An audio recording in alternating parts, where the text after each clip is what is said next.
সাথে নিয়ে আসো।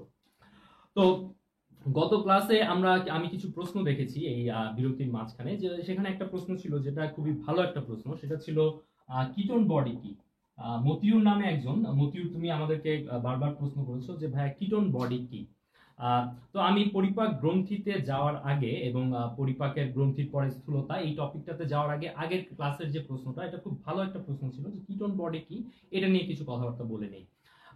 আমাদের ব্রেন বা আমাদের মস্তিষ্ক সে খাবার হিসাবে সব সময় শুধু গ্লুকোজকে গ্রহণ করে, গ্লুকোজ ছাড়া অন্য কোনো খাবারকে সে আসলে গ্রহণ করতে চায় না। তো আমরা যখন একটা লম্বা সময় ধরে খাওয়া দাওয়া করছি না, বা আমরা লম্বা সময় ধরে যখন খাওয়া দাওয়া থেকে দূরে আছি, সেই সময়টাতে যেটা হয়ে থাকে সেটা হচ্ছে যে আমাদের লিভারে বা আমাদের যকৃতে, যেটা আমরা একটু পরেই পড়বো, সেখানে গ্লাইকোজেন জমা থাকে, গ্লাইকোজেন ভেঙে ভেঙে আমরা শক্তি পাই বা গ্লুকোজ পাই, সেটা দিয়ে আমাদের ব্রেন কাজ চালায়। কিন্তু যখন সেই গ্লাইকোজেনের স্টোরেজ শেষ হয়ে যায়, অর্থাৎ বডিতে আর কোনো গ্লুকোজ নেই, তখন ব্রেনের জন্য একটু অসুবিধা হয়ে যায়, কারণ ব্রেন গ্লুকোজ ছাড়া অন্য কোনো খাবার নিতে চায় না। সেই ক্ষেত্রে আমাদের যে ফ্যাট বা ফ্যাটি অ্যাসিড রয়েছে, সেই ফ্যাটি অ্যাসিড গুলোকে ভেঙে ভেঙে আমাদের যকৃত বা আমাদের লিভার একটা বিশেষ ধরনের পদার্থ তৈরি করে, যার নাম হচ্ছে কিটোন বডি। তো এই কিটোন বডি গুলো তখন আমাদের ব্রেইনকে পুষ্টি দিয়ে থাকে, বা আমাদের ব্রেইন তখন ওই কিটোন বডি গুলো দিয়ে কাজ চালিয়ে নেয়। তো এটা হচ্ছে কিটোন বডি, এটা আমাদের লিভারে তৈরি হয় বা আমাদের যকৃতে তৈরি হয়। এবং কখন তৈরি হয়? যখন আমরা একটা লম্বা সময় ধরে খাওয়া দাওয়া থেকে দূরে রয়েছি, তখন তৈরি হয়। পাশাপাশি তোমরা এই জিনিসটাও জেনে রাখতে পারো যে কিটোন বডি, এদের পিএইচ হচ্ছে আসলে কিছুটা অ্যাসিডিক। এটা তোমাদের জন্য একটু কঠিন হয়ে যেতে পারে, বাট এই জিনিসটা আমাদের একটা কারণে খুব বেশি বোঝা দরকার। ডায়াবেটিক রোগী যারা থাকে, ডায়াবেটিক রোগীদের যখন ডায়াবেটিস খুবই অনিয়ন্ত্রিত হয়ে যায়, সেই অনিয়ন্ত্রিত অবস্থায় দেখা যায় যে তাদের শরীরে অনেক বেশি বেশি কিটোন বডি তৈরি হতে থাকে। তো অনেক বেশি বেশি কিটোন বডি তৈরি হতে থাকলে তাদের যেহেতু কিটোন বডির পিএইচ অ্যাসিডিক, তো দেখা যায় যে তখন তাদের রক্তটা কিছুটা অ্যাসিডিক হয়ে যায় বা অ্যাসিডোসিস হয়ে যায়, যেটাকে আমরা ডাক্তারি ভাষায় কিটো অ্যাসিডোসিস বলে থাকি। সেটা কিন্তু একটা খুব ভয়ঙ্কর একটা ঘটনা। তো যাই হোক, এটা তোমাদের আপাতত, তোমরা জাস্ট মতিউর বারবার প্রশ্ন করেছিলে যে ভাই কিটোন বডি কি। আমি আশা করি যে মতিউর তুমি বুঝতে পেরেছো কিটোন বডি জিনিসটা কি। তো আমরা এখন পরিপাক গ্রন্থি এই টপিকটা শুরু করব। টপিকটা শুরু করার আগে তোমরা কে কে আমাদের সাথে কোথা থেকে জয়েন করেছো এবং কিভাবে জয়েন করেছো সেটা আমরা দেখতে পাচ্ছি। বিপাশা, তুমি কলকাতা থেকে জয়েন করেছো, তোমাকে অনেক ধন্যবাদ। রোজ জয়েন করেছো বগুড়া থেকে। নাইম, তুমি তো যশোরের আমি জানি। জালাল, তুমি, ধন্যবাদ তোমাকে। সাদ্দাম, অ্যাসিডিটির কথা জানতে চেয়েছো। আচ্ছা, আমরা পরিপাক গ্রন্থি যখন বুঝবো তখন এই অ্যাসিডিটির এই ব্যাপারটা আমি ক্লিয়ার করবো। ফরিদপুর থেকে নুসরাত জয়েন করেছো, আফরিদা জয়েন করেছো আমাদেরকে, সাবা জয়েন করেছো, ধন্যবাদ তোমাদেরকে। আহ, মাহিন ঢাকা ভার্সিটি থেকে জয়েন করেছো। আচ্ছা আচ্ছা, হ্যাঁ আমরা দেখতে পাচ্ছি যে অনেকেই আমাদের সাথে জয়েন করেছো। তো তোমার যে বন্ধুরা এখনো জয়েন করেনি, কাইলোমাইক্রন কি হিমেল, এটা আমি আগের ক্লাসে বলেছি, তুমি এটা একটু আগের ক্লাস থেকে খেয়াল করে নিও। তো তোমার যে বন্ধুরা এখনো জয়েন করেনি তাদেরকে ভিডিওটি শেয়ার করে তাদেরকে আমাদের ক্লাসরুমে নিয়ে আসো, এবং কমেন্ট করে। সিঙ্গাপুর থেকে জয়েন করেছো সাম, ধন্যবাদ তোমাকে। তো যেহেতু আমি তোমাদের আগেই বলেছি যে চোখ যে মনের কথা বলে, তো আমি যেহেতু তোমাদের চোখও দেখতে পাই না, তোমাদের মনের কথাও বুঝতে পারি না, তো এই জন্য তোমরা আসলে তোমাদের মনের কথা কমেন্টে জানাতে ভুলবে না, এবং ভিডিওটি শেয়ার করে তোমার বন্ধু এবং বান্ধবী যারা এখনো এই ক্লাসে জয়েন করেনি তাদেরকে আমাদের ক্লাসে নিয়ে আসো। তো আমরা শুরু করে দেই। আর এখানে জালাল, তুমি যে প্রশ্নটা করেছো অ্যাসিডিটি কি, আমি সেটা যখন পরিপাক গ্রন্থির ভেতরে, যখন পাকস্থলীর ভিতরে যে পাচক গ্রন্থিগুলো রয়েছে বা গ্যাস্ট্রিক গ্ল্যান্ডগুলো রয়েছে, ওটা যখন পড়াবো তখন আমি তোমাদেরকে ক্লিয়ার করে দিব। তো পরিপাক গ্রন্থি, আমাদের পরিপাকের জন্য যে রাসায়নিক পরিপাকের জন্য কি প্রয়োজন হয়, এটা আমরা আগেই বলেছিলাম যে পরিপাকের জন্য, রাসায়নিক পরিপাকের জন্য আমাদের এনজাইম প্রয়োজন হয়। তো আমাদের পরিপাক নালীর ভেতরে এই এনজাইমগুলো যেই গ্রন্থিগুলো থেকে নিঃসরণ হচ্ছে, সেগুলি হচ্ছে আসলে মূলত আমাদের পরিপাক গ্রন্থি। তো এই পরিপাক গ্রন্থিগুলো মুখে রয়েছে লালা গ্রন্থি, এটা রয়েছে মুখে। পাকস্থলীতে রয়েছে আমরা যেটাকে বলে থাকি গ্যাস্ট্রিক গ্ল্যান্ডস। এরপরে ক্ষুদ্রান্তে তিনটা আমাদের পরিপাক গ্রন্থি কাজ করে, একটা হচ্ছে যকৃত, আরেকটা হচ্ছে অগ্নাশয়। তোমরা অনেকেই বলেছো যারা ইংলিশ ভার্সনের আছো তাদের এই টার্মগুলি বুঝতে সমস্যা হয়, এই জন্য আমি বলে দিচ্ছি। যকৃত হচ্ছে লিভার, আর অগ্নাশয় হচ্ছে প্যানক্রিয়াস।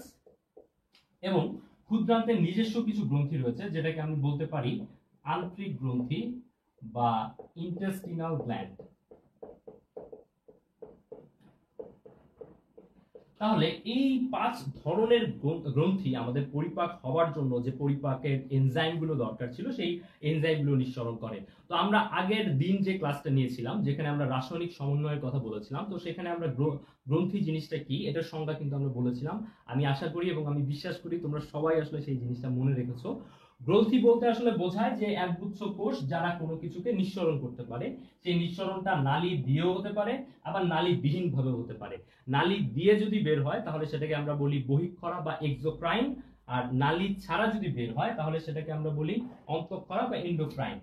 আমি আবার লিখে দিচ্ছি এক্সোক্রাইন অর্থাৎ যার নালী আছে বা নালীযুক্ত বা বহিঃক্ষরা, তুমি যেটাই বলো না কেন।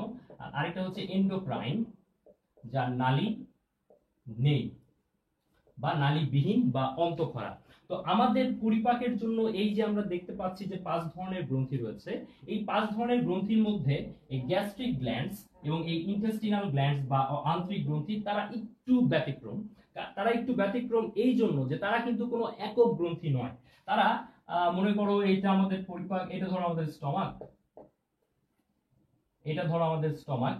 স্টমাকের গায়ে অসংখ্য এক কোষ একটা কোষ কোষ কোষ মিলে পুরো স্টমাকের ভিতরে বা পুরো পাকস্থলীর ভিতরে দেখা যাবে যে এক কোষী অনেকগুলো গ্রন্থি একসাথে রয়েছে যাদের সমষ্টিগত নাম হচ্ছে গ্যাস্ট্রিক গ্ল্যান্ডস। অর্থাৎ গ্যাস্ট্রিক গ্ল্যান্ডস কোনো একক গ্রন্থি না, এরা আসলে এক কোষী গ্রন্থি। এবং এক কোষী দেখা যায় যে প্রায় 4 মিলিয়নের মতো কোষ এখানে আছে যারা বিভিন্ন ধরনের এনজাইম নিঃসরণ করছে, তারা হচ্ছে গ্যাস্ট্রিক গ্ল্যান্ডস। ঠিক তেমনি পরিপাক নালীর ক্ষুদ্রান্তের অংশের ক্ষুদ্রান্ত যে অংশটা রয়েছে সেই ক্ষুদ্রান্ত অংশটার ভেতরেও দেখা যায় যে অনেকগুলো এরকম এককোষী গ্রন্থি রয়েছে এবং এই এককোষী গ্রন্থিগুলো হচ্ছে তোমার ইন্টেস্টিনাল গ্ল্যান্ডস। সো আমি এর মধ্যে একটু কিছু কমেন্ট দেখে নেই। হ্যাঁ, আলসার এবং গ্যাস্ট্রিক সমস্যা এটা নিয়ে সবাই খুব আগ্রহী, এটা নিয়ে আমি অবশ্যই ডিসকাস করব। তোমরা অনেকেই শুনতে পাচ্ছ না, তোমাদের সাউন্ডে হয়তো কোনো সমস্যা হচ্ছে। বিলাইয়ের কাজ কি, তারপর আলসার হয় কেন, আলসার নিয়ে আমি অবশ্যই তোমাদের সাথে কথা বলবো। সাইনোসয়েড কি এটা জানতে চেয়েছো, সেটাও আমি বলবো। আচ্ছা ঠিক আছে, আমরা এটা নিয়ে আগাই।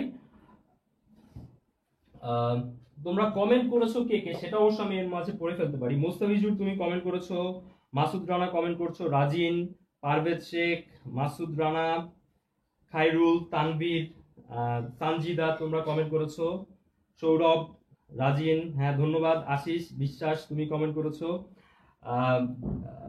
অভ্রদীপ তুমি কমেন্ট করেছো, শেখ পারভেজ তুমি কমেন্ট করেছো। আচ্ছা ঠিক আছে, আমরা চলো তাহলে এবার চলে যাই যে আসলে এই আমাদের গ্রন্থিগুলোর ভিতরে।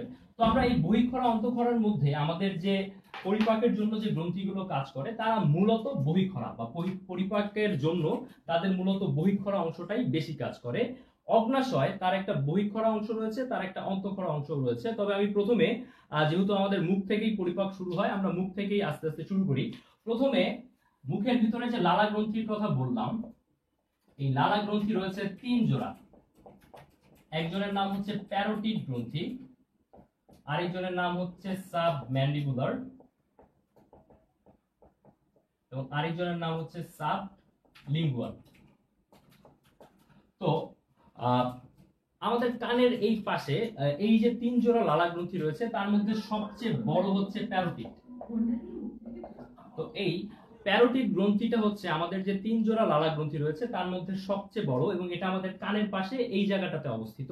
এবং তোমরা এই জিনিসটা জেনে রাখতে পারো এবং এটা জেনে রাখাটা আসলে খুবই দরকার। আমরা সবাই একটা রোগের নাম শুনেছি মামস। মামস হলে দেখা যায় যে আমরা যদি বলি যে ভাই মামস হলে কি হয়, সবাই বলে যে মামস হলে গলা ফুলে যায়। কিন্তু আসলে মামস এই যে রোগটা, এটা একটা ভাইরাস ঘটিত রোগ এবং এই রোগ হলে আসলে আমাদের যে প্যারোটিড গ্রন্থি রয়েছে এই প্যারোটিড গ্রন্থিটা ফুলে বড় হয়ে যায়। নট লাইক যে আমাদের গলা বড় হয়ে গেছে বা টনসিল বড় হয়ে গেছে, মামস রোগটা হলে আমাদের প্যারোটিড গ্রন্থি বড় হয়ে যায়। সাবম্যান্ডিবুলার এই গ্রন্থিটা দেখো নামের সাথে নামই বলে দিচ্ছে যে ও আসলে কোথায় অবস্থিত। ম্যান্ডিবল এই শব্দটা তোমরা বুঝতে পারতেছো, আমাদের নিচের চোয়ালের যে হাড় এই হাড়টার নাম হচ্ছে ম্যান্ডিবল। তাহলে সাবম্যান্ডিবুলার, ম্যান্ডিবলের নিচে এই জায়গাটাতে সাবম্যান্ডিবুলার লালা গ্রন্থিটা অবস্থান করে। এবং এরপরে রয়েছে সাবলিঙ্গুয়াল। লিঙ্গুলা এই শব্দটার অর্থ হচ্ছে জিহ্বা। তাহলে তোমরাই এখন বলতে পারবে যে সাবলিঙ্গুয়াল এই গ্রন্থিটা বা এই লালা গ্রন্থিটা কোথায় অবস্থান করে। এই লালা গ্রন্থিটা আমাদের জিহ্বার নিচে অবস্থান করে এবং এই 3 জনের ভেতর সাবলিঙ্গুয়ালটা হচ্ছে সবচেয়ে ছোট। তো লালা গ্রন্থির কাজ কি, নামই বলে দিচ্ছে যে লালা গ্রন্থি বা স্যালাইভারি গ্ল্যান্ড তার কাজ হচ্ছে লালা বা স্যালাইভা তৈরি করা। তো তোমরা একটু আগে পরিপাক পড়ে এসেছো, সো তোমরা জানো যে আমাদের মুখের ভিতরে কোনটার শুধুমাত্র পরিপাক হয়? আমাদের মুখের ভিতরে শুধুমাত্র কার্বোহাইড্রেটের পরিপাক হয়। তাহলে এই লালা গ্রন্থি কোন এনজাইম নিঃসরণ করে? সে শুধু কার্বোহাইড্রেটকে পরিপাক করার জন্য টায়ালিন এবং মল্টেজ এই দুইটা এনজাইম সে নিঃসরণ করে। পাশাপাশি সে হচ্ছে মিউকাস নিঃসরণ করে, এবং এই মিউকাস নিঃসরণ করার কারণে আমাদের খাদ্যবস্তুটা ভেজা থাকে এবং খাদ্যবস্তুটা স্লিপারি হয় বা একটু পিচ্ছিল হয়, যার ফলে সেই খাদ্যবস্তুটা খুব সহজেই আমাদের অন্ননালী বা ইসোফেগাসের ভেতর দিয়ে মুভ করতে পারে।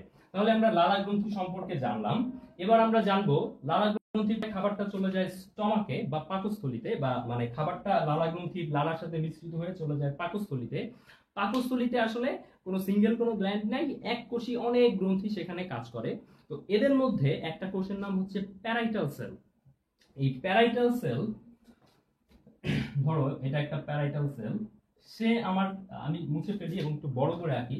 তোমরা যেহেতু সবাই গ্যাস্ট্রিক বা আলসার কেন হয় জিনিসটা কি এটা নিয়ে খুব আগ্রহী জানতে, এবং আমারও মনে হয় যে এটা আসলে আমাদের সবারই খুব ভালো মতন জানা দরকার। ধরো এটা স্টমাক, বড় করে আঁকলাম। তোমরা তো জানো স্টমাকের পরের এই যে অংশটা, এই অংশটার নাম কিন্তু সি আকৃতির অনেকটা, এই অংশটার নাম হচ্ছে ডিওডেনাম। তো এটা মনে করো একটা প্যারাইটাল কোষ। তো প্যারাইটাল কোষ আমাদের স্টমাকের ভিতরে সবসময় হাইড্রোক্লোরিক অ্যাসিড বের করতেছে, এবং তোমরা বিশ্বাস করবে না যে এই হাইড্রোক্লোরিক অ্যাসিড, এটার পিএইচ এত স্ট্রং, পিএইচ 1 থেকে 3.5 এর মধ্যে পিএইচ। এই পিএইচটা এত স্ট্রং যে তুমি এই পিএইচ এর একটা অ্যাসিড যদি তুমি তোমার হাতের উপর রাখতা তাহলে তোমার হাত পুড়ে যেত। তাহলে তোমার হাত পুড়ে যেতে পারতো, এত স্ট্রং একটা অ্যাসিড তোমার আমার পেটের ভিতরে আছে, অথচ আমরা কখনোই টের পাই না। এটা কিভাবে সম্ভব? এটা একটু খেয়াল করো। এই যে অ্যাসিডটা এখানে বের হয়, সেই অ্যাসিডটা যাতে আমাদের স্টমাককে কোনো ক্ষতি করতে না পারে, এই জন্য এই স্টমাকের ওয়ালের ভিতরে মিউকাসের একটা আবরণ থাকে, একটা ঘন বা একটা ঠিক একটা মিউকাসের আবরণ থাকে। আর প্যারাইটাল সেল সেও খুব বুদ্ধিমান, সে কিন্তু অ্যাসিড তৈরি করে ডাইরেক্ট এখানে নিঃসরণ করে না। সে করে কি, সে একদিক থেকে তোমার প্রোটন নিঃসরণ করে, আরেক দিক থেকে ক্লোরাইড নিঃসরণ করে। এই দুইজন স্টমাকের ভিতরে গিয়ে তোমার হয়ে যায় হাইড্রোক্লোরিক অ্যাসিড। তারা যখন কোষের ভিতরে থাকতেছে তখন তারা কিন্তু আলাদা আলাদা করেই থাকতেছে, বাট কোষ থেকে যখন তারা স্টমাকের ভিতরে চলে যাচ্ছে তখন গিয়ে তারা অ্যাক্টিভ হাইড্রোক্লোরিক অ্যাসিডে পরিণত হচ্ছে। তাহলে এখানে হাইড্রোক্লোরিক অ্যাসিড আছে, এবং এই হাইড্রোক্লোরিক অ্যাসিড কিন্তু আমাদের জন্য খুবই দরকারি, কারণ আমরা এই যে আমাদের যখন ইচ্ছা হচ্ছে আমরা খাওয়া দাওয়া, বাইরে রাস্তার পাশে ফুটপাত থেকে খাবার খাচ্ছি, ঝালমুড়ি খাচ্ছি, চানাচুর খাচ্ছি, চটপটি খাচ্ছি, ফুচকা খাচ্ছি, আমাদের কিন্তু কোনো সমস্যা হচ্ছে না। আমরা কি প্রত্যেক দিন এসব খাবার খেয়েই আমাদের কি ডায়রিয়া হয়ে যাচ্ছে? প্রত্যেক দিনই কি আমাদেরকে পেটের অসুখ নিয়ে যন্ত্রণায় ভুগতে হচ্ছে? হচ্ছে না। অথচ আমি তুমি সবাই আমরাই জানি যে রাস্তার পাশে খাবার দাবার খুবই আনহাইজেনিক, এটা স্বাস্থ্যসম্মত না, খাওয়া উচিত না, কিন্তু তারপরেও আমরা লোভ সামলাতে পারি না, আমরা কিন্তু খেয়ে ফেলি। কিন্তু তারপরেও কিন্তু আমরা সব সময় অসুস্থ হই না। কেন হই না এই ব্যাপারটা একটু দেখো। এই যে স্ট্রং হাইড্রোক্লোরিক অ্যাসিড আমাদের স্টমাকের ভেতরে আছে, এই অ্যাসিডের ভেতরে কোনো রোগ জীবাণু পড়লে অধিকাংশ ক্ষেত্রেই তারা একদম অ্যাসিডের কারণে একদম সাথে সাথে তাদের জীবন শেষ হয়ে যায়। তো তারা আমাদেরকে আর ক্ষতি করতে পারে না। কিন্তু কখনো কখনো দেখা যায় যে জীবাণুর পরিমাণ এত বেশি যে সেই জীবাণু অনেক সময় আমাদেরকে কিন্তু অসুস্থ করে ফেলে। এই জন্য আসলে এই ধরনের নোংরা খাবার আমাদের আসলে অ্যাভয়েড করা উচিত, যদিও আমি জানি যে আসলে লোভ সংবরণ করা খুবই কঠিন। তো আমরা ছিলাম যে গ্যাস্ট্রিক আলসার কিভাবে হয়। তো স্টমাকের ভেতরে এই যে মিউকাসের একটা আবরণ রয়েছে।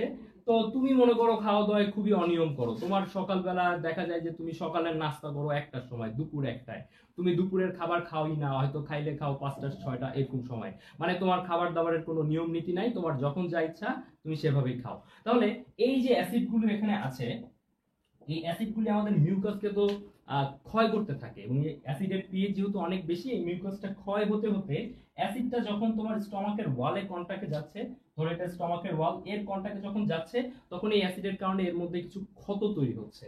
এই ক্ষতটাকেই আমরা বলতেছি আলসার। পাশাপাশি কিছু কিছু কন্ডিশন আছে, দেখা যায় যে কিছু ওষুধ আছে, যেমন ব্যথার ওষুধ। এই ব্যথার ওষুধগুলি দেখা যায় যে এখানে যে মিউকাস গুলো রয়েছে এই মিউকাস গুলোকে কম হিসাবে মানে খুব বেশি তৈরি হতে দেয় না। ব্যথার ওষুধ খেলে মিউকাসের পরিমাণ কম থাকে, এই জন্য দেখা যায় যে এখানে আলসার হয়ে যেতে পারে। অর্থাৎ মিউকাস কম, এই জন্য মিউকাসটা খুব সহজেই এই স্টমাকের ওয়ালের কন্টাক্টে, অ্যাসিডটা খুব সহজেই স্টমাকের ওয়ালের কন্টাক্টে চলে যেতে পারতেছে, এবং এই জন্য এইখানে দেখা যায় যে অনেক সময় আলসার হতে পারে। তবে তোমাদেরকে আমি একটা খুব সুন্দর জিনিস জানিয়ে রাখি, এই যে মনে করো স্টমাক, স্টমাকের পরে এই হচ্ছে ডিওডেনাম, ডিওডেনামের এইখানে পিত্ত বা বাইল এই জায়গাটায় এসে উন্মুক্ত হয়। মানে ডিওডেনামের এটাকে আমি যদি প্রথম পার্ট ধরি, এটাকে ধরতে হবে দ্বিতীয় পার্ট, এই দিকে মনে করো তৃতীয় পার্ট, এইভাবে ডিওডেনামের 3টা বা 4টা পার্ট রয়েছে। তো ডিওডেনামের দ্বিতীয় পার্টে এসে একটা নালী উন্মুক্ত হয়, যেই নালী দিয়ে পিত্ত আমাদের ক্ষুদ্রান্তের ভিতরে ঢুকে, এবং তোমরা সবাই একটু পরেই আমরা যখন লিভার করব তখন জানবা যে পিত্ত ওর পিএইচ কিন্তু হচ্ছে তোমার বেসিক, বা ও হচ্ছে ক্ষারীয় বা অ্যালকালাইন। তো পিত্ত হচ্ছে ক্ষারীয়। তো এই অ্যাসিডটা যখন এইদিকে চলে আসে, এই ক্ষার দিয়ে সেই অ্যাসিডটা নিউট্রাল বা নিউট্রালাইজ হয়ে যায়। এখন তুমি যদি একটু বুদ্ধিমান হয়ে থাকো তাহলে তুমি নিশ্চয়ই খেয়াল করছো যে স্টমাকের ভিতরে আমি মিউকাসটা দিয়েছি, আবার ক্ষুদ্রান্তকে কিভাবে প্রোটেকশন দিয়েছে আল্লাহ? ক্ষুদ্রান্তকে পিত্ত বা বাইলের মাধ্যমে প্রোটেকশন দেওয়া হয়েছে। কিন্তু ক্ষুদ্রান্তের এই যে প্রথম পার্ট, ডিওডেনামের যে ফার্স্ট পার্ট, এই ফার্স্ট পার্টে কিন্তু মিউকাসের পরিমাণও খুব কম বললেই চলে, আবার পিত্তও কিন্তু ঠিক এখানে কাজ করতে পারতেছে না। তাহলে এই যে আমরা আলসারের যে ঘটনাটা দেখাচ্ছি, এই ঘটনাটা আসলে মূলত হয়ে থাকে ডিওডেনামের ফার্স্ট পার্টে বেশি হয়ে থাকে, তবে কখনো কখনো স্টমাকের ভেতরেও হতে পারে। তাহলে আমরা যেটা বলি যে আমরা তো আর বলি না যে আলসার হইছে, আমরা বলি যে আমার তো গ্যাস্ট্রিকের সমস্যা। হ্যাঁ, আসলে গ্যাস্ট্রিক এটা একটা ভুল শব্দ। গ্যাস্ট্রিক শব্দটার অর্থ হচ্ছে this is related to stomach, বা এটা হচ্ছে পাকস্থলী সম্পর্কিত। তাহলে আমরা যদি বলি যে আমার তো গ্যাস্ট্রিক হয়েছে, তাহলে এটা আসলে কোনো সেন্স বা মেডিকেলের ভাষায় এটা কোনো অর্থ তৈরি করে না। আমার পাকস্থলী হয়েছে, এটা কি কোনো অর্থ হলো? এটা কোনো অর্থ না। তাহলে আমরা আসলে বলতে পারি যে আমার গ্যাস্ট্রিকের ব্যথা হয়েছে বা আমার গ্যাস্ট্রিকে সমস্যা হয়েছে, গ্যাস্ট্রিক হয়েছে, এটা আসলে কোনো কথা না। তুমি যেটা বলতে পারো সেটা হচ্ছে যে আমার আলসার হয়েছে বা গ্যাস্ট্রিক আলসার হয়েছে। তো এই আলসার যদি তুমি ঠিকঠাক মতো ট্রিটমেন্ট না করো, সেই ক্ষেত্রে কিছু কিছু সমস্যা কিন্তু হয়ে যেতে পারে। যেমন এই আলসারটা একসময় দেখা গেল এই জায়গাটা ফুটাই হয়ে গেছে, যে ক্ষয় হতে হতে এই জায়গাটা ফুটা হয়ে গেছে, এবং এই দিক দিয়ে দেখা যাবে যে সব খাবার দাবার তোমার পেটের ভিতরে ছড়িয়ে পড়ছে। এই ঘটনাটাকে আমরা যেটা বলে থাকি, এই ঘটনাটাকে আমরা বলে থাকি পারফোরেশন। এবং এটা কিন্তু আমরা মেডিকেলে, তোমার যদি গ্যাস্ট্রিক আলসার থাকে এবং তুমি যদি সেই আলসারকে সঠিক মতো চিকিৎসা না করো, সেই ক্ষেত্রে কিন্তু স্টমাক ফুটা হয়ে যাওয়ার মতো একটা জটিল অবস্থাও তৈরি হতে পারে, যেটাকে আমরা মেডিকেলের ভাষায় পারফোরেশন বলি। এবং এই পারফোরেশন হয়ে গেলে কিন্তু অপারেশন করা ছাড়া আর কোনো উপায় থাকে না। তো আমরা অনেক কথা বলে ফেলেছি, আমরা একটু কমেন্টস গুলি দেখি। হ্যাঁ, পেপটিক আলসার, মাসুদ তুমি ঠিক বলেছো, এটা আসলে পেপটিক আলসার আসলে ভালো, গ্যাস্ট্রিক আলসার বলার চেয়ে এটাকে পেপটিক আলসার বলাই বেশি ভালো। রৌফ, তুমি ক্লাস থেকে চলে যাচ্ছ, তোমার নেমবি নেই। আমি আশা করবো যে তুমি আবার আমাদের সাথে জয়েন করবে খুব শীঘ্রই। আফরিন তুমি কমেন্ট করেছো, আরফিন, আসিফ কমেন্ট করেছো যে টিউমার কেন হয়। টিউমারেরও আমরা অবশ্যই ক্লাস পাবো, সেল ডিভিশনের ক্লাসে সেটা নিয়ে আসলে আলোচনা বেশি হবে। গ্যাস্ট্রিক জুস কি? হ্যাঁ, গ্যাস্ট্রিক জুস কি আমি প্রশ্ন পেয়েছি। হ্যাঁ নিসা, তুমি হাইড্রোক্লোরিক অ্যাসিডকে থ্যাংক ইউ দিয়েছো, আসলেই থ্যাংক ইউ দেওয়ার মতো সেই জিনিস। অ্যাম্পুল অফ ব্যাটার, তুরাগ আমরা এটাতে যাব। রাইসুল কমেন্ট করেছো, তানজিল কমেন্ট করেছো, রাইসুল, তানজিম, সামিউল, নাজমুল কমেন্ট করেছো, আশরাফুল আমাদের সাথে জয়েন করেছো, আশরাফুল করিম ধন্যবাদ তোমাকে। তারপর আকাশ আমাকে হ্যালো দিয়েছো, হ্যাঁ আকাশ হ্যালো। তাসমিয়া কমেন্ট করেছো, ধন্যবাদ। আচ্ছা তাসমিয়া, তুমি জানতে চেয়েছো যে আসলে কিভাবে তাহলে গ্যাস্ট্রিক আলসার করা মানে থেকে আমরা বাঁচতে পারি। তাহলে এটার একটা খুব সহজ একটা উপায় হচ্ছে যে তুমি নিয়মিত খাবার খাবে, এবং তোমার খাওয়ার যে সময়টা এটা একটু মেইনটেইন করবে। তুমি টাইম টেবিল মেইনটেইন করে তুমি যদি নির্দিষ্ট দিনের একটা নির্দিষ্ট সময়ে খাওয়া দাওয়া করো, সেই ক্ষেত্রে আসলে কিন্তু গ্যাস্ট্রিক আলসার হওয়ার সম্ভাবনা অনেক কমে যায়। যারা খাবার দাবারে অনিয়ম করে তাদেরই আসলে গ্যাস্ট্রিক আলসার হওয়ার সম্ভাবনা বেশি থাকে। এবং পাশাপাশি আমি কিছু ওষুধের কথা বলেছি, যেমন ব্যথার ওষুধ, এই জাতীয় ওষুধগুলি যদি কেউ মাত্রাতিরিক্ত খায়, সেই ক্ষেত্রেও দেখা যায় যে তার গ্যাস্ট্রিক আলসার হওয়ার সম্ভাবনা বেড়ে যায়। এখন তাহলে আমরা গ্যাস্ট্রিক গ্ল্যান্ডগুলির কথা জানলাম, এবং গ্যাস্ট্রিক গ্ল্যান্ডগুলি যেই রস বা যেই জুস তৈরি করে, সেটাকে আমরা বলতে পারি গ্যাস্ট্রিক জুস। আচ্ছা, তাহলে আমরা দেখলাম যে স্যালাইভারি গ্ল্যান্ড বা লালা গ্রন্থি থেকে লালারস বের হয়, পাকস্থলী থেকে পাকস্থলীর যে ছোট ছোট গ্রন্থিগুলি রয়েছে সেই গ্রন্থিগুলি গ্যাস্ট্রিক জুস নিঃসরণ করে, যার মধ্যে হাইড্রোক্লোরিক অ্যাসিড থাকে, যার মধ্যে পেপসিনোজেন নামের এনজাইম থাকে, প্রোরেনিন নামের এনজাইম থাকে। এরপর চলো আমরা যাই আমাদের সবচেয়ে বড় যে গ্রন্থি রয়েছে সেই সবচেয়ে বড় গ্রন্থিতে, সেটা হচ্ছে আমাদের লিভার বা যকৃৎ। তোমরা সবাই আমরা প্রথমে লিভারের কিছু বেসিক কিছু কথাবার্তা জানি, যে লিভার এটার সাইজ কতটুকু, মানে এটার অ্যানাটমিটা আমরা একটু জানার চেষ্টা করি। যে লিভার এটা হচ্ছে আমাদের দেহের সবচেয়ে বড় গ্রন্থি, সবচেয়ে বড় গ্রন্থি। আর অঙ্গ হিসাবে লিভার হচ্ছে দ্বিতীয় বৃহত্তম। তাহলে আমি দেখলাম যে গ্রন্থি হিসাবে লিভারের চেয়ে বড় কেউ নাই, ও হচ্ছে সবচেয়ে বড় গ্রন্থি, আর অঙ্গ হিসাবে সে হচ্ছে দ্বিতীয় বৃহত্তম। তাহলে তোমরা একটু বলো তো যে এখনই আমাকে কমেন্ট করে জানিয়ে দাও, এবং আমিও দেখি যে তোমরা আসলে এই ব্যাপারটা কেমন, আসলে তোমার বডি সম্পর্কে তোমার ধারণা কিরকম, এটা আমি একটু কমেন্ট সেকশনে দেখে ফেলি। যে আমার দেহের দ্বিতীয় বৃহত্তম অঙ্গ যদি হয়ে থাকে লিভার বা যকৃৎ, তাহলে প্রথম বা সবচেয়ে বৃহত্তম অঙ্গকে, আমার প্রশ্নটা হচ্ছে বৃহত্তম অঙ্গকে তোমার কোনটা মনে হয়? তোমার বডি তো তুমি দেখছোই, তো তোমার বডির সবচেয়ে বড় অঙ্গটা কি এখনই আমাকে কমেন্ট সেকশনে জানিয়ে দাও, এবং ভিডিওটি শেয়ার করে তোমার বন্ধুরা যারা এখনো ক্লাসে আসেনি তাদেরকেও আমাদের ক্লাসরুমে নিয়ে আসো, এবং তাদেরকেও এই আমাদের লিভার সম্পর্কে আমরা মজার মজার কিছু তথ্য জানবো, সেই তথ্যগুলি তাদেরকেও জানার সুযোগ করে দাও। তো আমি কমেন্টে গিয়ে দেখি যে তোমরা কে কে আমাকে আনসার করতে পেরেছো যে আমার দেহের বা তোমার দেহের সবচেয়ে বড় অঙ্গ বা বৃহত্তম অঙ্গ কে।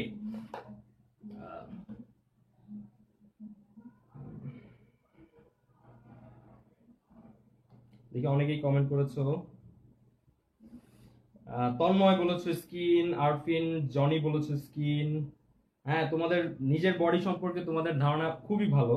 আমি দেখতে পাচ্ছি যে সবাই ভালো সঠিক আনসার দিয়েছো। ইব্রাহিম, সুমন, তানজিমুল, আনাম, পল বাবু, শাহাদাত, রৌফ, নাজমুল। নাজমুল বলেছে যকৃৎ। যকৃৎ কিন্তু দ্বিতীয় বৃহত্তম অঙ্গ, আমি বলেই দিয়েছি। ফিরোজ, রিজবি, তানজিল, সাবা, ফাতিন। ফাতিন তুমি লিভার বলেছো, আচ্ছা। আফরিন, জনি তুমি বলেছো স্কিন। মাসুদ তুমি জানো না, তোমাকে জানানোর জন্যই আমি এখানে আছি। ধন্যবাদ আশরাফুল। ত্বক, হ্যাঁ। তাহলে তোমরা সবাই, অনি তুমিও আনসার দিয়েছো, তন্ময় তুমিও আনসার দিয়েছো। তাহলে আমি খুবই খুশি যে তোমরা আসলে সবাই আনসার দিতে পেরেছো, এবং তোমরা সবাই তোমাদের বডি সম্পর্কে খুব ভালো জানো।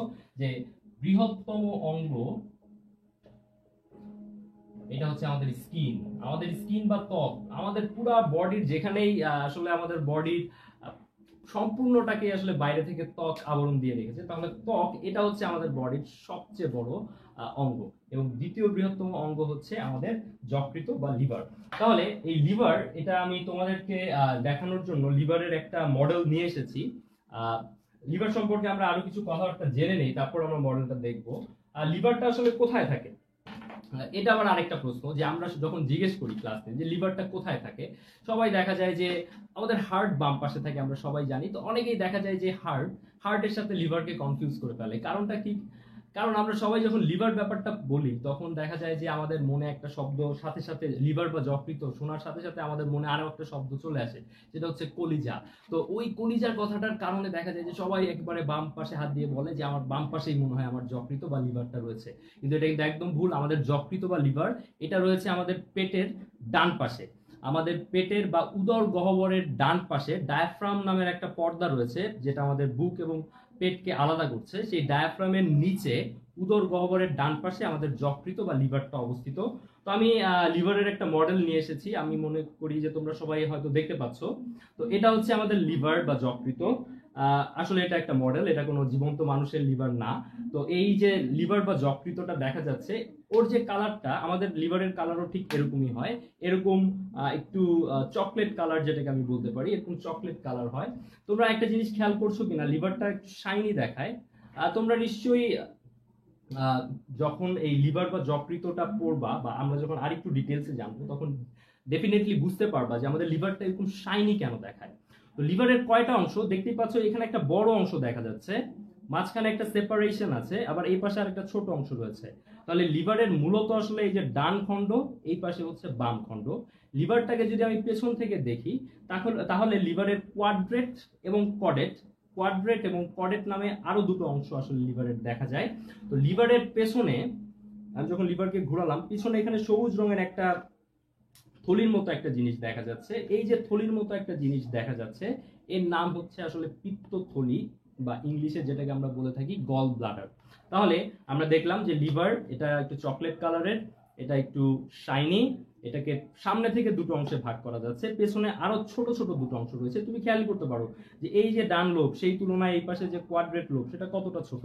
তাহলে লিভারের সামনে থেকে দুটো অংশ এবং পিছনে আরো দুটো অংশ, টোটাল 4টা লোব বা খণ্ডে ভাগ করা যায়। এবং বুঝতেই পারতেছো যে এই 4টা খণ্ডের ভেতরে সবচেয়ে বড় খণ্ডকে, সবচেয়ে বড় খণ্ড হচ্ছে ডান খণ্ড। তাহলে এখন আমরা লিভার সম্পর্কে কিছু তথ্য একটু ছবিতে জেনে নেই। আমি আশা করি তোমরা সবাই লিভারটা খুব ভালো মতন দেখতে পেরেছো, এবং আমাদের লিভারটা কিন্তু অনেকটা এরকমই। আমরা যদি অরিজিনাল লিভার দেখি তাহলে দেখতে একদম এরকমই মনে হবে, এবং কালারটাও এরকম হবে। সাইজ এটা পার্সন টু পার্সন একটু ভ্যারি করে, যে হচ্ছে একটু মোটা সোটা বড় ছোট সাইজের লোক আর লিভার একটু বড় হবে, আবার ছোট বাচ্চার ক্ষেত্রে লিভারের সাইজ হয়তো এর থেকে ছোটও হতে পারে। তাহলে এটা পার্সন টু পার্সন ভ্যারি করে। তো আমরা এখন লিভার সম্পর্কে কিছু তথ্য জেনে নেই, যেটা হচ্ছে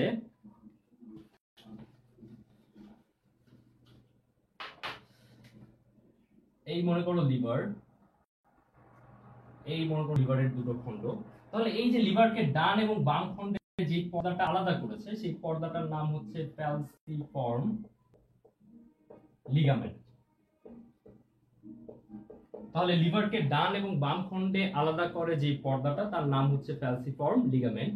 আমরা সবাই দেখতে পাচ্ছিলাম যে লিভারটা একটু শাইনি, বা তোমরা একটু চকচকে আলো পড়লে আলোটা রিফ্লেক্ট করছিল এমন একটা অবস্থা মনে হচ্ছিল।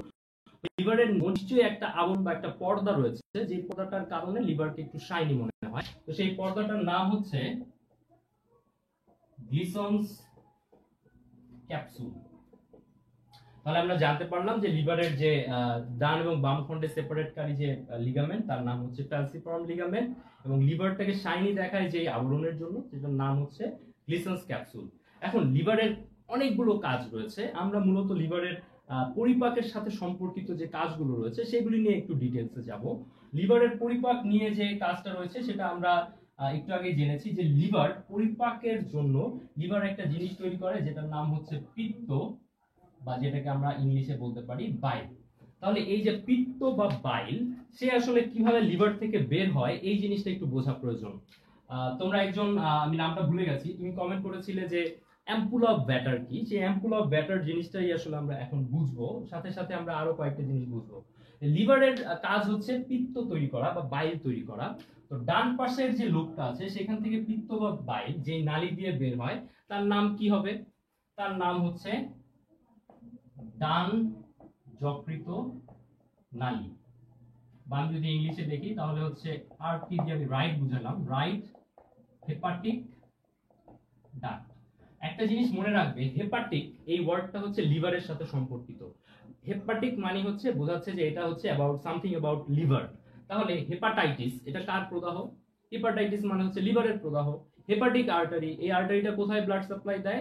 হেপাটিক আর্টারি, যেহেতু হেপাটিক শব্দটা আছে সেহেতু এটা লিভারে ব্লাড সাপ্লাই দেয়। ঠিক তেমনি আমরা একটু আগে গ্যাস্ট্রিক একটা ওয়ার্ড দেখেছিলাম, যে গ্যাস্ট্রিক ওয়ার্ডটা কার সাথে সম্পর্কিত? গ্যাস্ট্রিক ওয়ার্ডটা সম্পর্কিত ছিল স্টমাকের সাথে। ঠিক তেমনি আরেকটা ওয়ার্ড আছে রেনাল, রেনাল ওয়ার্ডটা কার সাথে সম্পর্কিত? রেনাল ওয়ার্ডটা সম্পর্কিত হচ্ছে তোমার কিডনির সাথে। তাহলে তুমি বায়োলজিতে যদি এই শব্দগুলির মিনিং যদি বুঝতে পারো সেই ক্ষেত্রে বায়োলজি পড়াটা অনেকটা সহজ হয়ে যায়, এবং তোমাকে আমরা যেটাকে বলি যে মুখস্থ করা, এই মুখস্থ জিনিসটা পরিমাণ অনেক কমে যায়। তুমি যদি বায়োলজি বুঝে বুঝে পড়ো তাহলে তুমি অবশ্যই দেখতে পারবে যে বায়োলজির প্রত্যেকটা ওয়ার্ডেরই কোনো না কোনো মিনিং আছে। সেই মিনিংটা তুমি যদি ধরতে পারো তাহলে সেই ক্ষেত্রে আর তোমাকে মুখস্থ করতে হবে না। তো চলো, আমরা ছিলাম যে লিভার থেকে পিত্ত বা বাইল কিভাবে তৈরি হয় সেটার ভেতর। তাহলে ডান পাশ থেকে যদি পিত্ত ডান যকৃত নালী দিয়ে আসে, আমি এটা অন্য দিকে আঁকি, ডান পাশ থেকে পিত্ত যদি যকৃত নালী দিয়ে আসে, ধরো এটা ডান যকৃত নালী, তাহলে বাম পাশ থেকে পিত্ত আসবে কি দিয়ে? এটার নাম কি হবে তোমরাই বলো? এটার নাম হবে বাম যকৃত নালী বা লেফট হেপাটিক ডাক্ট। তাহলে দুটো মিলে যে নালীটা তৈরি হলো, এই নালীটার নাম কি হবে? এই নালীটার নাম হবে কমন হেপাটিক ডাক্ট, বা আমি যদি বাংলাতে বলি তাহলে অভিন্ন যকৃত নালী।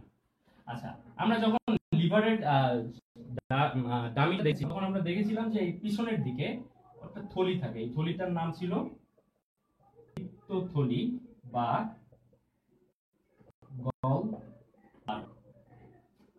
তাহলে এই যে আমরা দেখলাম কমন হেপাটিক ডাক্ট পর্যন্ত, এই পিত্তথলিরও একটা ডাক্ট আছে। আমরা নালীগুলি আসলে দুইটা লেয়ার দিয়ে না লেখে একটা লেয়ার দিয়ে আঁকতেছি যাতে আমাদের বোঝার সুবিধা হয়। এই যকৃত পিত্ত থলি থেকে একটা নালী বের হয়েছে, যে নালীটার নাম খুব সহজ পিত্ত নালী, বা যেটা আমরা ইংলিশে বলি সিস্টিক ডাক্ট। এই সিস্টিক ডাক্ট বা পিত্ত নালী, এই পাশে যকৃত নালী আছে, এই যকৃত নালীর সাথে মিলে আরো একটা নালী তৈরি করে। এই নালীটার নাম হচ্ছে কমন বাইল ডাক্ট বা অভিন্ন পিত্ত নালী। আমরা যদি বাংলায় বলি কমন মানে হচ্ছে অভিন্ন পিত্ত নালী। আচ্ছা, তাহলে আমরা এতটুকু অভিন্ন পিত্ত নালী পর্যন্ত সবাই ক্লিয়ার, যে লিভারের ডান পাশ থেকে রাইট হেপাটিক ডাক্ট বা ডান যকৃত নালী, বাম থেকে বাম যকৃত নালী, দুটো মিলে হলো কমন হেপাটিক ডাক্ট। এখান দিয়ে পিত্তটা আসার পর এখানে যে সিস্টিক ডাক্ট আছে, সিস্টিক ডাক্টটা খুব মজার। এখান দিয়ে পিত্ত একবার এখানে যে পিত্তথলিতে জমা থাকে, আবার পিত্তথলি যখন সংকুচিত হয় তখন সেই পিত্তটা ওই একই নালী দিয়ে বের হয়ে আসে। তো কমন হেপাটিক ডাক্ট এবং সিস্টিক ডাক্ট বা পিত্তনালী, এই দুইজন মিলে তৈরি করলো অভিন্ন পিত্তনালী কমন বাইল ডাক্ট। এখন আমাদের পেটের ভিতরে এই পাশে আমাদের আরো একটা পরিপাক গ্রন্থি থাকে, যেটার নাম হচ্ছে, এটা আমি অন্য রং দিয়ে আঁকি, যেটার নাম হচ্ছে তোমার প্যানক্রিয়াস বা অগ্নাশয়, যেটা দেখতে একটা পাতার মতো। তাহলে অগ্নাশয় বা প্যানক্রিয়াস, ওর যে নালী, প্যানক্রিয়াসের নালীর নাম কি হওয়া উচিত, বা অগ্নাশয়ের নালীর নাম কি হওয়া উচিত? অগ্নাশয়ের নালীর নাম হওয়া উচিত প্যানক্রিয়াটিক ডাক্ট বা অগ্নাশয় নালী। খুবই সহজ, কিন্তু যেই বিজ্ঞানী এই নালীটা আবিষ্কার করলো তার নাম অনুযায়ী এটা বলা হয় ডাক্ট অফ উইটসাং, উইটসাং ডাক্ট বা উইটসাং এর নালী। কিন্তু এটা আসলে হচ্ছে কি? আসলে হচ্ছে অগ্নাশয় নালী। তাহলে এই অগ্নাশয় নালী বা ডাক্ট অফ, যেটাকে আবিষ্কারকের নাম অনুযায়ী বলতেছি ডাক্ট অফ উইটসাং, এই দুজন এসে একটা পয়েন্টে গিয়ে মিলিত হয়।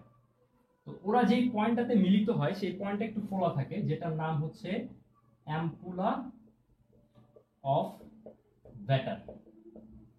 আবিষ্কারকের নাম অনুযায়ী এটার নাম হচ্ছে অ্যাম্পুলা অফ ভ্যাটার। বায়োলজিতে অ্যাম্পুলা নিচের দিকে হয়ে যাচ্ছে, আমি এখানে বলে দিই। বায়োলজিতে অ্যাম্পুলা এই শব্দটার মানেই হচ্ছে ফোলা কোনো জিনিস, বা একটু ফুলে আছে, একটু স্ফীত হয়ে আছে এমন কোনো জিনিস। তাহলে অ্যাম্পুলা অফ ভ্যাটার আসলে কিছুই না। তোমাদের একজন প্রশ্ন করেছিলে, অ্যাম্পুলা অফ ভ্যাটার হচ্ছে এমন একটা জায়গা যে জায়গাটা একটু ফুলে আছে, এবং অ্যাম্পুলা অফ ভ্যাটারের দুইটা নালী কিন্তু সংযুক্ত হয়েছে। একটা হচ্ছে অগ্নাশয় থেকে আগত উইটসাং নালী বা অগ্নাশয় নালী, এবং আরেকটা হচ্ছে কমন বাইল ডাক্ট বা অভিন্ন পিত্ত নালী। এই দুইজন মিলিত হয়ে অগ্নাশয় নালী অ্যাম্পুলা অফ ভ্যাটার তৈরি করে। এবং এই অ্যাম্পুলা অফ ভ্যাটার থেকে একটা অংশ বের হয়ে, আমরা একটু আগে দেখছিলাম যে ডিওডেনামের দ্বিতীয় যে অংশ, ধরি এটা হচ্ছে ডিওডেনাম, সেই ডিওডেনামের দ্বিতীয় অংশের ভিতরে গিয়ে উন্নীত হয়। তাহলে লিভার থেকে নিঃসৃত বাইল বা পিত্ত, সেটা অ্যাম্পুলা অফ ভ্যাটারে চলে যায় ডিওডেনামে, এবং অগ্নাশয় থেকে আগত অগ্নাশয় রস, এই অগ্নাশয় রস এই উইটসাং ডাক্ট বা উইটসাং নাম দিয়ে চলে যাচ্ছে তোমার অ্যাম্পুলা অফ ভ্যাটার হয়ে চলে যাচ্ছে ডিওডেনামে। তাহলে ডিওডেনাম হচ্ছে ক্ষুদ্রান্তের শুরু অংশটার নাম। তাহলে ক্ষুদ্রান্তের ভেতরে দেখো একই সাথে তিনটা হরমোন, কিন্তু তিনটা এনজাইম বা তিনটা রস কিন্তু কাজ করতে পারতেছে। একটা হচ্ছে পিত্ত রস, অগ্নাশয় থেকে আগত অগ্নাশয় রস, আর ক্ষুদ্রান্তের নিজস্ব কিছু রস আছে, যেটাকে আমরা একটু আগে নাম দিয়েছিলাম আন্ত্রিক রস। তাহলে এই ক্ষুদ্রান্তের ভিতরে এই তিনটা এনজাইম একসাথে কাজ করার কারণে ক্ষুদ্রান্তের ভিতরে কিন্তু সব খাবারের পরিপাক সম্পন্ন হয়। পাশাপাশি তোমরা আরো একটা জিনিস জেনে রাখতে পারো, যেটা আমি আগেই যখন আলসার, গ্যাস্ট্রিক আলসার পড়েছিলাম তখন বলেছিলাম, যে আমাদের স্টমাকের কন্টেন্ট বা স্টমাকের ভিতরে যে জিনিসগুলো থাকে সেগুলি খুব অ্যাসিডিক হয়, খুবই অ্যাসিড থাকে সেটার ভিতরে। সেই অ্যাসিডটাকে প্রশমিত করার জন্য বা সেই অ্যাসিডটাকে নিউট্রালাইজ করার জন্য আমাদের এই পিত্ত রসের ভিতরে অনেক বাইকার্বনেট থাকে, এবং বাইকার্বনেট গুলো সেই অ্যাসিডকে নিউট্রালাইজ করে দেয়। তো অগ্নাশয় সম্পর্কে আমরা আরো কিছু কথা জেনে রাখতে পারি, যে অগ্নাশয় আসলে একটা মিশ্র গ্রন্থি। এর বহিঃখরা অংশ আমরা জানি, যার নালী থাকে সেটা হচ্ছে বহিঃখরা, তো তার একটা নালী আছে, এটা আমরা দেখতেই পাচ্ছি। আর ওর একটা অন্তঃখরা অংশ রয়েছে, যেখান থেকে ও একটা খুবই গুরুত্বপূর্ণ একটা হরমোন বের করে, যার নাম হচ্ছে, আমি মনে করি তোমরা এখানে হয়তো দেখতে পাবে না, আমি একটু মুছে ফেলি। ওর এই যে অন্তঃক্ষরা অংশ, এই অন্তঃক্ষরা অংশের নাম হচ্ছে আইলেটস। আমি উপরের অংশটা মুছে ফেলছি যাতে তোমার এই লেখাটা একটু ক্লিয়ার থাকে। তো ওর অন্তঃক্ষরা অংশ যেটা, সেটার নাম হচ্ছে আইলেটস অফ ল্যাঙ্গারহ্যান্স। এই আইলেটস অফ ল্যাঙ্গারহ্যান্স থেকে ও খুব গুরুত্বপূর্ণ একটা হরমোন বের করে, যার নাম হচ্ছে ইনসুলিন। পাশাপাশি ও আরো একটা হরমোন বের করে, যার নাম হচ্ছে গ্লুকাগন। তাহলে আমরা যকৃতর কাজ, কিছু অগ্নাশয় সম্পর্কে কিছু কথাবার্তা জানলাম। এখানে আরো একটা জিনিস জেনে রাখতে পারি, ইনসুলিন এটা বিটা কোষ থেকে বের হয়, আর গ্লুকাগন এটা বের হয় আলফা কোষ থেকে। আচ্ছা, তো আমরা এখানে অগ্নাশয় সম্পর্কে কিছু কথাবার্তা জানলাম। এর পাশাপাশি আমরা লিভারের কাজ কিন্তু এখনো শেষ হয়নি। আমরা পিত্ত তৈরি কিভাবে হয় এবং পিত্তটা কিভাবে বের হয়ে আসে সেটা আমরা জেনেছি। লিভার সম্পর্কে আরো একটা জিনিস জেনে রাখি, যে লিভার কার্বোহাইড্রেট পরিপাকে কি রকম কাজ করে।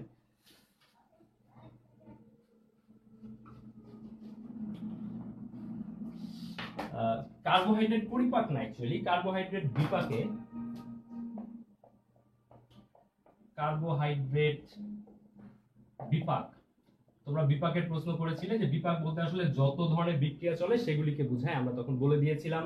তাহলে কার্বোহাইড্রেট বিপাকে লিভারের কাজটা কি সেটা চলো একটু দেখি। আমরা যে কার্বোহাইড্রেট গুলি খাই সেগুলি আমাদের রক্তে গ্লুকোজ হিসেবে ঢুকে। এখন এই গ্লুকোজটা আমাদের ব্রেইন এবং আমাদের সারা বডিকে পুষ্টি দেয়। তো আমরা তো অনেক বেশি খেয়ে ফেলি, তাহলে বেশি খেয়ে ফেললে অতিরিক্ত যে গ্লুকোজ, এটা লিভার সঞ্চয় করে রাখে।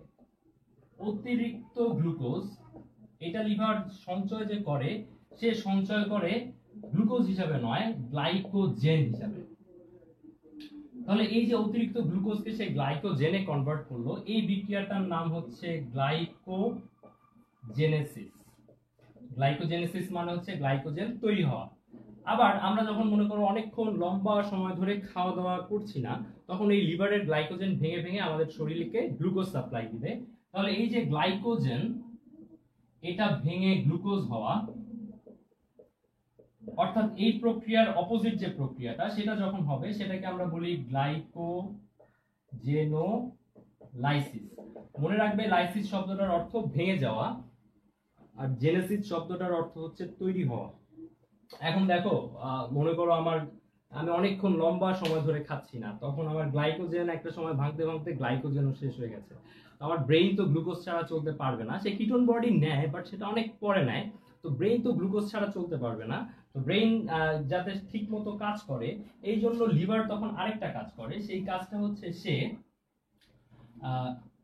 অশর্করা, বা আমি ইংলিশে যদি লিখি নন কার্বোহাইড্রেট, অর্থাৎ আমাদের যে প্রোটিন এবং ফ্যাট ছিল, এই প্রোটিন এবং ফ্যাটকে ধরে ধরে তখন সে গ্লুকোজে কনভার্ট করে। এবং প্রোটিন ও ফ্যাটকে ধরে গ্লুকোজে কনভার্ট করা, এই বিক্রিয়াটাকে বলা হয় গ্লুকোনিওজেনেসিস। তাহলে অশর্করা কোনো জিনিসকে গ্লুকোজে কনভার্ট করা, এই প্রক্রিয়াটার নাম গ্লুকোনিওজেনেসিস, এবং এটাও লিভারের ভেতর সম্পাদন হয়। তাহলে লিভার বা আমাদের যকৃত কার্বোহাইড্রেট পরিপাকের জন্য এই তিন ধরনের বিক্রিয়া সে আসলে করে থাকে। পাশাপাশি আমরা যদি যাই যে প্রোটিন বিপাকে সে কি কাজ করে, প্রোটিন বিপাকেও সে ট্রান্সঅ্যামাইনেশন, ডিঅ্যামাইনেশন নামের কিছু প্রক্রিয়া আছে, সেগুলি সে সম্পাদন করে। এবং ফ্যাট বিপাকেও সে একটা কাজ করে, সে হচ্ছে আমাদের লিভার।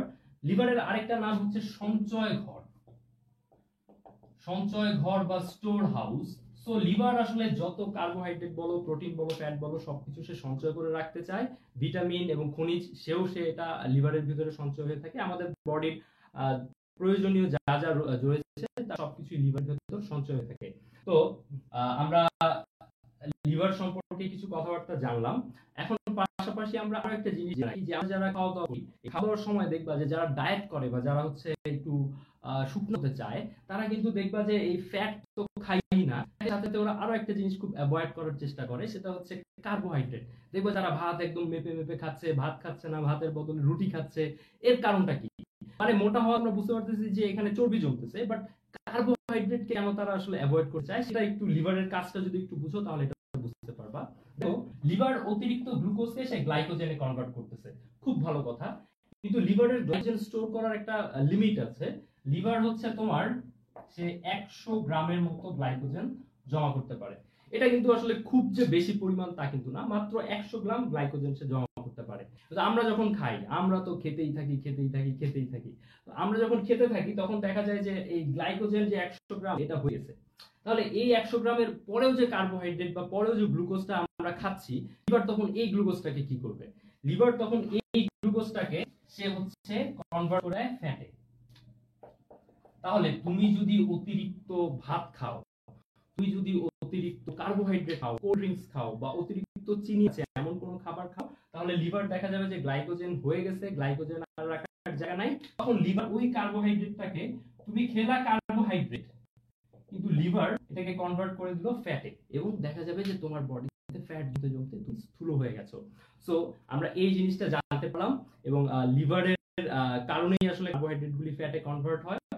তো লিভার সম্পর্কে আর কিছু জানি, আমি একটু কমেন্ট পড়ে আসি যে তোমরা কে কে আমাদের সাথে আছো। ম্যাক্রোফেজ, হ্যাঁ খুব ভালো একটা প্রশ্ন করেছো সৌরভ। ম্যাক্রোফেজ কি? হ্যাঁ, তোমরা বলেছো জীবন সমুদ্রের পোতাশ্রয়, এটা আসলে লিভারকে এই নামগুলিতেই বলা হয়। লাইসিস মানে ভাঙা, গ্লাইকোজেনোলাইসিস, হ্যাঁ তোমরা বলেছো। পিত্ত রস পিত্তথলিতে থাকে, লিভারের ভেতর তৈরি হয় কিন্তু চলে যায় পিত্তথলিতে।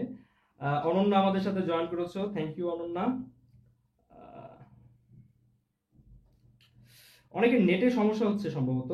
ফিরোজ, তোমার নেটের সমস্যা হচ্ছে শুনে খুব কষ্ট লাগলো, তুমি আমাদের সাথেই থাকো। আলফা বড় কোষ, বিটা ছোট কোষ, রাজিন বলতে যাচ্ছ, আসলে এটার নাম হয়েছে আলফা এবং বিটা। হ্যাঁ, লিভার সম্পর্কে আমরা আরো কিছু কথাবার্তাতে যাব, সেটাতেই যাচ্ছি। ম্যাক্রোফেজ কি তোমরা জানতে চেয়েছো। দেখো, আমাদের শরীরে রোগ জীবাণু যাতে প্রবেশ করলেও সেটা যাতে আমাদের ক্ষতি করতে না পারে, এই জন্য আমাদের শরীরে ডাব্লিউবিসি রয়েছে বা শ্বেত রক্তকণিকা রয়েছে, যাদের কাজ হচ্ছে জীবাণু ধ্বংস করা। এখন হোয়াইট ব্লাড সেল, এটা তো আসলে একটা ব্লাড সেল বা রক্তের মধ্যে আছে এমন একটা কোষ। এখন জীবাণু যে সবসময় রক্তের ভেতরেই থাকবে এমন তো না, জীবাণু তো তোমার রক্তের বাইরে। মনে করো আমাদের রক্ত কিন্তু সবসময় রক্তনালীর ভেতরে থাকে। ধরো এটা একটা রক্তনালী, আমি লাল রং দিয়ে আঁকি, ধরো এটা একটা রক্তনালী। তাহলে রক্তনালীর ভিতরে এই যে তোমার ডাব্লিউবিসি গুলি ঘোরাফেরা করতেছে, রক্তের ভেতরে কোনো জীবাণু ঢুকলেই সে জীবাণুটাকে খেয়ে ফেলবে, এরকম ভাবে সে অ্যালার্ট হয়ে আছে। কিন্তু জীবাণুটা রক্তনালীর বাইরে, এখানে এখানে এখানে হয়তো জীবাণুটা ঘোরাঘুরি করতেছে।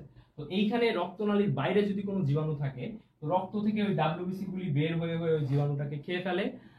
তো এই বের হয়ে খেয়ে আসার জন্য তার কিছু সময় প্রয়োজন হয়। এই জন্য রক্তনালীর বাইরে টিস্যুর ভেতর, টিস্যু স্পেসে বা টিস্যুর ভেতর আগে থেকেই কিছু ডাব্লিউবিসি বসে থাকে, যারা রক্তনালীর বাইরে অবস্থান করতেছে এবং রক্তনালীর বাইরে টিস্যুর ভেতরে অবস্থান করতেছে। সেই টিস্যুটা লিভার হতে পারে, কিডনি হতে পারে, সেই টিস্যুটা ব্রেইন হতে পারে, তোমার স্কিন হতে পারে, বা যে কোনো ধরনের টিস্যু হতে পারে। তো সেই টিস্যু স্পেসে আগে থেকেই কিছু ডাব্লিউবিসি বসে রয়েছে। এই ডাব্লিউবিসি যে টিস্যুর বাইরে অবস্থান, রক্তনালীর বাইরে টিস্যু স্পেসে অবস্থান করতেছে, সেটাকে আমরা বলতেছি ম্যাক্রোফেজ। এখন তোমরা যখন রক্ত পড়বে তখন দেখবে যে ডাব্লিউবিসির অনেকগুলি টাইপ রয়েছে, দানাদার, অদানাদার, দানাদারের ভেতরে আবার কয়েকটা টাইপ রয়েছে, অদানাদারের ভেতরে টাইপ রয়েছে। তো সেই টাইপগুলোর মধ্যে একটা টাইপের নাম হচ্ছে মোনোসাইট। তাহলে আমাদের রক্তনালীর বাইরে টিস্যু স্পেসে যে ডাব্লিউবিসি গুলি বসে রয়েছে তারা হচ্ছে ম্যাক্রোফেজ। এবং কোন ধরনের ডাব্লিউবিসি বসে রয়েছে? আসলে বসে রয়েছে মোনোসাইট। এখন এক এক জায়গায় মোনোসাইট বা ম্যাক্রোফেজকে আমরা এক এক নামে ডাকি। যেমন লিভারের যে ম্যাক্রোফেজ তার নাম হচ্ছে, আমরা মেডিকেলে যখন পড়েছি তখন আমরা বলেছি তার নাম হচ্ছে কাফার সেল বা কুফার সেল।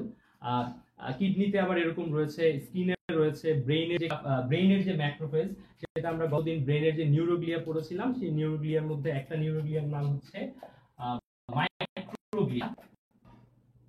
তাহলে ব্রেইনের ম্যাক্রোফেজের নাম হচ্ছে মাইক্রোগ্লিয়া, এবং একটা অঙ্গের মাইক্রোগ্লিয়া এটা ব্রেইনে, আর লিভারের যে ম্যাক্রোফেজ তার নাম হচ্ছে কাফার সেল। সো এটা এক এক জায়গায় এক এক ধরনের নাম নেয়। এখন পাশাপাশি তোমাদেরকে আরো একটা জিনিস লিভার সম্পর্কে জানিয়ে রাখি, যেটা তোমরা জানতে চেয়েছিলে, যে আমাদের পরিপাক করার জন্য তো এনজাইম লাগে, রাসায়নিক পরিপাকের জন্য এনজাইম লাগে। কিন্তু মজার ব্যাপার হচ্ছে আমাদের বাইল বা পিত্ত, এর খুবই মজার কথা যে এর ভিতরে কোনো এনজাইম নেই। তাহলে ও পরিপাকে কিভাবে সাহায্য করে? ও আসলে আমরা যখন ফ্যাটের পরিপাক করেছিলাম তখন ইমালসিফিকেশন করেছিলাম।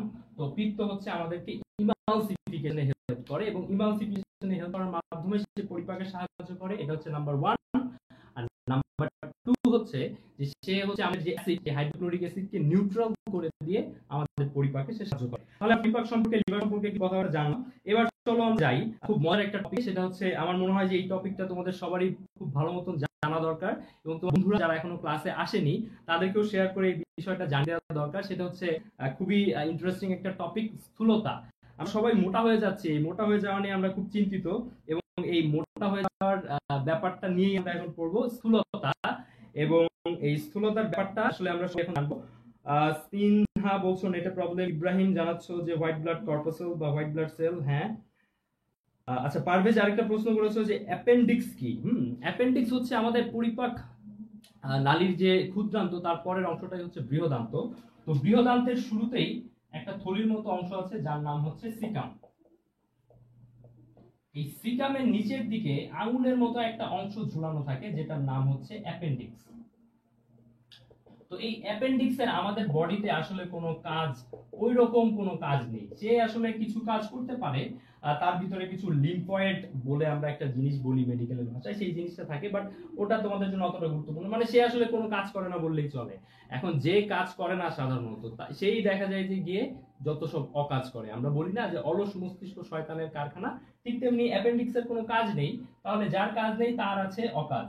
তাহলে সে অকাজ কি করে, মাঝে মধ্যে সে প্রদাহ, তার ভিতরে সে প্রদাহ তৈরি করে বা মাঝে মধ্যে তার প্রদাহ হয় এবং এই প্রদাহকে আমরা বলি অ্যাপেন্ডিসাইটিস। এবং এই অ্যাপেন্ডিসাইটিস হলে পরে সেই ক্ষেত্রে দেখা যায় যে অপারেশন করে অ্যাপেন্ডিক্সকে কেটে ফেলে দিতে হয়। এবং তোমরা নিশ্চয়ই জানো যে অ্যাপেন্ডিক্স এর যেহেতু কোনো কাজ নেই, যেহেতু এখানে আমার অ্যাপেন্ডিক্স না থাকলেও আসলে কোনো সমস্যা হবে না। তো অ্যাপেন্ডিক্স এটা আমাদের শরীরে একটা নিষ্ক্রিয় অঙ্গ হিসেবে থাকে। তো যাই হোক, আমরা যেটা বলতে যাচ্ছিলাম যে স্থূলতা, এটা নিয়ে আমরা বলবো। আমি বললাম যে একজনের ওজন, স্থূলতা, ধরো আমি বললাম যে একজনের ওজন ধরো 70 কেজি বা 60 কেজি। এখন এটা শুনে কি বলার আছে সে মোটা কি মোটা না? তার যদি হাইট হয় 6 ফিট, তাহলে তার জন্য 60 কেজি ওজন আসলে কম, সে একদম একটা পাটকাঠির মতো চিকন। আবার আমি বললাম যে না, একজনের হাইট, একজনের ওয়েট হচ্ছে 60 কেজি, কিন্তু সে আবার 2 ফুট তার হচ্ছে হাইট, অর্থাৎ সে একটা বাচ্চা। তাহলে শুধুমাত্র কারো ওজন শুনে বলা সম্ভব না যে সে মোটা কি মোটা না। তো এই জন্য আমরা একটা স্কেল বা আমরা একটা নিজস্ব একটা মেথড ইউজ করি যেটাকে আমরা বলে থাকি বডি মাস ইন্ডেক্স বা সংক্ষেপে বিএমআই। এই বিএমআই এর মাধ্যমেই আমরা আসলে একজন মানুষ সে স্থূল কি স্থূল না সেই জিনিসটা আমরা বের করি। তো এটা বের করার সূত্রটা হচ্ছে তোমার weight divided by height square. এখন এখানে একটা প্রবলেম হচ্ছে, আমরা ওয়েটকে সবসময় কিভাবে মাপি, কেজিতেই মাপি, কিন্তু হাইটকে আমরা সাধারণত মাপি হচ্ছে ফুটে, ফুট এবং ইঞ্চিতে আমরা মাপি। কিন্তু এই বিএমআই স্কেলে বের করার জন্য তোমাকে হাইটটাকে নিতে হবে মিটারে। তো মিটারে কিন্তু আমরা হাইট সাধারণত মাপি না। তাহলে আমরা চলো এখন একজনের বিএমআই বের করে দেখি যে সে আসলে স্থূল নাকি স্থূল না। ধরো একজনের ওয়েট হচ্ছে তোমার 70 কেজি। আমি এদিকে সংক্ষেপে লিখি যে একজনের বিএমআই ফর্মুলা হচ্ছে weight divided by height square. তো ধরো একজনের ওয়েট হচ্ছে 70 কেজি এবং তার হাইট হচ্ছে ধরো 5 ফিট 11 ইঞ্চ। এখন 5 ফিট 11 ইঞ্চকে তুমি কিভাবে মিটারে নিতে পারো, চলো আমরা সেই জিনিসটা শিখে ফেলি। 5 ফুট 11 ইঞ্চি মানে হচ্ছে, তোমরা জানো যে 1 ফুট মানে হচ্ছে 12 ইঞ্চি, তাহলে 5 12 হচ্ছে 60, সাথে হচ্ছে 11 ইঞ্চি। তাহলে তাকে যদি আমি ইঞ্চিতে নেই, তার হাইট হবে 11 ইঞ্চ, 71 ইঞ্চ। 71 কে যদি আমি 2.54 দিয়ে মাল্টিপ্লাই করি বা গুণ করি, তাহলে আমি পাবো সেন্টিমিটারে, কারণ আমি জানি যে 1 ইঞ্চি মানে হচ্ছে 2.54 সেন্টিমিটার। তাহলে এটা যদি আমরা ক্যালকুলেটরে গুণ করি তাহলে আমরা যেটা পাবো সেটা হচ্ছে অনেকটা 180 সেন্টিমিটারের মতো। একটু দশমিকের পরে একটু এদিক ওদিক হতে পারে। 180 সেন্টিমিটারকে এবার তো তোমরা পারবা যে সেন্টিমিটারকে যদি আমি 100 দিয়ে ভাগ দেই তাহলে আমি এটা পেয়ে যাব মিটারে, তার মানে হচ্ছে 1.8 মিটার।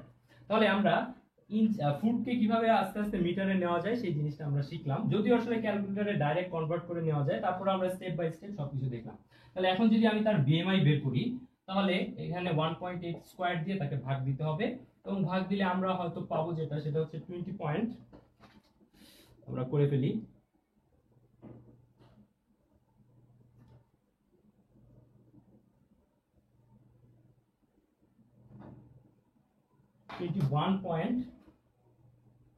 21.61 এর মতো আমরা পাবো কেজি, আর এখন হবে কেজি পার মিটার স্কয়ার।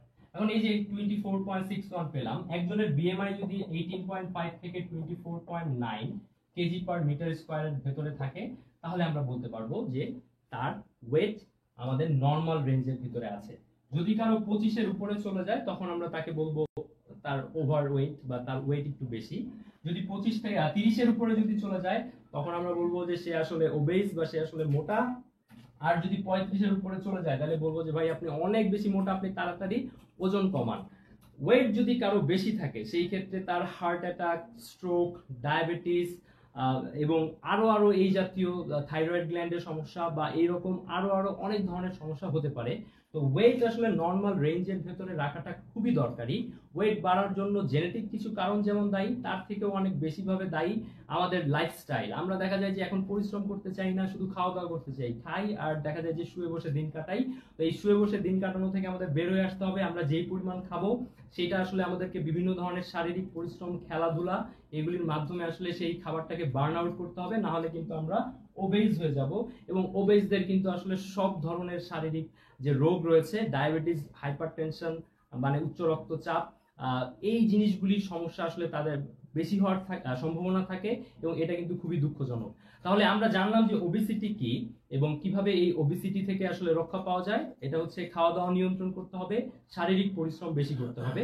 তো আমরা ওবেসিটি এটা কি কারণে হয়, কি কি করলে এখান থেকে বের হয়ে আসা যাবে, এই জিনিসগুলি আমরা জানলাম। আমরা সবাই আসলে আমাদের শরীর স্বাস্থ্যের দিকে নজর দিব এবং আমাদের শরীর স্বাস্থ্য যাতে সবসময় ভালো থাকে সেদিকে খেয়াল রাখবো। তো তোমরা সবাই অনেক ধৈর্য ধরে অনেকক্ষণ ধরে আমার এই ক্লাস বা আমার কথাবার্তা শুনলে, তোমাদের সবাইকে অনেক ধন্যবাদ। এখন তোমাদেরকে আমি আসলে আমাদের 10 মিনিট স্কুলের যে কুইজ প্রতিযোগিতা আছে সেই কুইজ প্রতিযোগিতায় কিভাবে অংশ নেওয়া যায় সেটা একটু তোমাদেরকে দেখাতে চাই। তোমরা সবাই চলে যাবে আমাদের 10 মিনিট স্কুলের যে ওয়েবসাইটটা আছে সেই ওয়েবসাইটে যাওয়ার পর মনে করো এটা আমাদের ওয়েবসাইট, আমরা দেখতে পাচ্ছি এটা আমাদের ওয়েবসাইট। সেই ওয়েবসাইটে গিয়ে এইচএসসি যে এক্সাম রয়েছে সেই এইচএসসি এক্সামের উপর ক্লিক করলে তোমরা চলে যাবে আমাদের এইচএসসি এক্সামের প্রিপারেশনের জন্য যে বিভিন্ন ধরনের কুইজ রয়েছে সেটার ভেতর। তো সেখানে গিয়ে তুমি যদি জীববিজ্ঞান দ্বিতীয় পত্র এটার উপর ক্লিক করো তাহলে চলে যাবে আমাদের জীববিজ্ঞান দ্বিতীয় পত্রের যে অংশটা রয়েছে সেখানে, এবং সেখানে গিয়ে দেখো পরিপাক এবং শোষণের উপর এখানে অনেকগুলি কুইজ রয়েছে। সেই কুইজ প্রতিযোগিতাগুলিতে তোমরা অংশগ্রহণ করতে পারবে এবং আমি আশা করব যে তোমরা সবাই এই কুইজ প্রতিযোগিতাগুলোতে অংশগ্রহণ করবে। তো তোমাদের সবাইকে অনেক ধন্যবাদ, সবাই ভালো থাকো, খোদা হাফেজ।